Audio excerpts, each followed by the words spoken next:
Ilugmok man tayo ng bagay. Panoorin po muli natin ang panawagan ng ilan nating kababayan sa Tacloban City, Leyte. Nagbabalik si Ian Cruz live. Ian? Yes, Maris, nandito ulit tayo sa Tacloban City Airport kung saan nga napakaraming mga kababayan natin na nagpupunta rito upang makasakay ng flight ng C-130 o di naman kaya makakuha ng flight sa commercial flight sa pamagitan ng Philippine Airlines at Cebu Pacific. Samantala, kausapin natin yung unang panawagan dito. Ano po pangalan niyo, ma'am? Rosan Fabi po. Taga saan po kayo? Taga Barangay 88 San Jose, Tacloban po. Sige po, yung panawagan po niyo, banggitin niyo po. Lemi, gayo sa Saudi. Kung nanonood ka man ngayon sa panawagan, patulungan mo kami dito sa Tacloban. Wala na po kasi kami walang tubig at wala ho kami maasahan tulong dito. Hindi po kami makasakay papunta Maynila. Hindi kita makontak. Wala na akong cellphone. Wala signal dito rin. Nanonood ka man ngayon, please lang. Tulungan mo kami. Nangihina na po ako. Nawawalan na po ako ng pag-asa. Makaligtas po kami ng baby natin. Makaligtas po yung baby natin. Pero dito, hindi ko alam kung makakaligtas kami sa mga ano nito. Nanonood ka man, Limigayo. Tulungan mo kami. Maraming salamat po, ma'am, sa inyo pong pagtitiwala sa GMA7, ma'am. Ano po ang pangalan nyo? Ako po si Nida Karin Sirera, nakatira sa Barangay 62 eh. Andiyan nakatira sa Dubai, okay naman kami. Pero tulungan mo rin din kami dahil wala na lahat, walang makain. Lahat-lahat, nakikita mo kami ngayon, tulungan mo po, yun ang ano ko. Salamat po. Salamat po. Ate, kayo na po. Ako naman po ay si Marily Permejo. Nakatira po ako sa Tacloban City dito sa Juan Luna. Medyo malayo pa naman kami sa dagat, pero umabot talaga ang dagat sa amin. Umabot ng mga 7 feet. So natakot nga kami.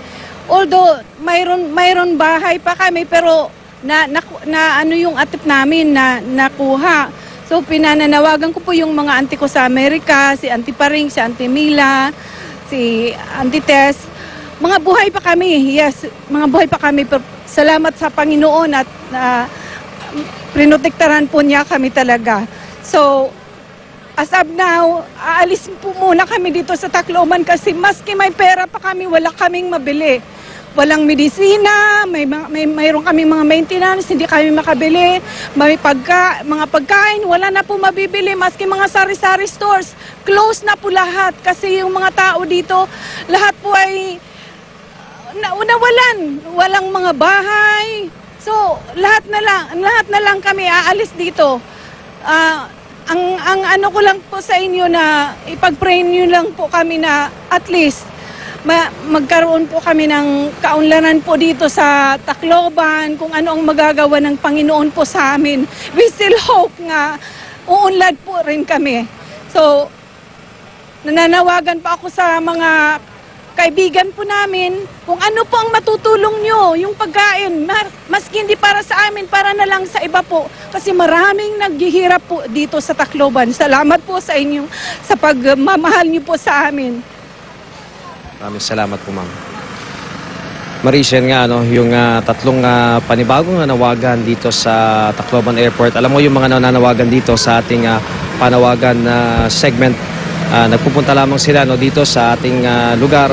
Napakarami kasing mga tao na paikot-ikot dito sa airport. Maraming nalulungkot dahil hindi nga sila makasakay sa C-130 dahil limitado ang flights nito sapagkat may mga prioridad din yung mga sugatan, yung mga injured na matitindi ang pinsala sa kanilang katawan. Kaya naman limitado ang nagiging slots doon sa C-130 at marami rin kasi sa ating mga kababayan ay wala nang natirang pera, nawala yung kanilang mga pera, kaya naman umaasa nga sila, doon sila sasakay sa C-130 dahil libre ito, makakarating na sila sa Maynila o kung sa Cebu man at sila ay matutulungan na ng kanilang mga kaanak doon. Kaya naman umaasa nga sila na sana daw madagdagan naman itong flights nitong C-130, pero alam din naman natin na napakarami ring inaasikaso ng Philippine Air Force, kagaya na lamang ng pagdadala ng mga relief goods na nagmumula sa pamahalaan at sa iba't ibang mga organisasyon, hindi lamang dito sa Pilipinas, kundi sa ibang panig ng mundo.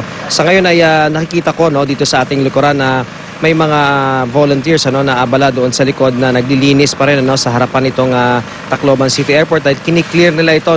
Maraming mga nakikita tayo ng mga volunteers. May nag-set up din dito na taga Malaysia. Nakita natin sila na may tent sila dito.